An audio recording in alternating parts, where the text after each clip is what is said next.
I'm Sydney Browning, and here's my assignment for interviewing an entrepreneur. I'd like to start off by giving a little bit of background on who I interviewed. I decided to interview my grandpa. He started his business in the year 1970 and ran it for over 40 years. He's a logger. They buy and sell timber.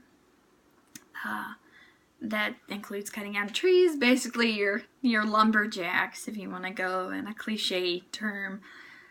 He started his business because he was working in a factory and he wasn't going anywhere. He wasn't making wages that he thought would really provide for his family. So he started a business for money to provide, and he also did it because he wanted to be his own boss. He liked being in charge of himself and setting his own hours.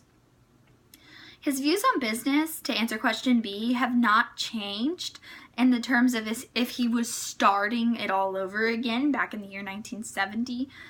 His views on business wouldn't change. He loved every bit of hard work that he had to do. But he did advise to me that he wouldn't suggest for someone to go into the timber industry in particular right now because it's literally dying off. Trees are getting diseases that are being brought in by other countries. And he said also with just business in general, he thinks now there's so many regulations that people have to follow, rules and regulations, that it makes it hard on a business owner.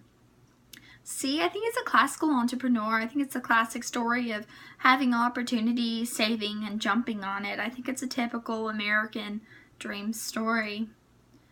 And then D, yes, I would consider going into business even if I was ill-advised right now. I would like to one day on the side possibly start my own dress boutique, clothing boutique.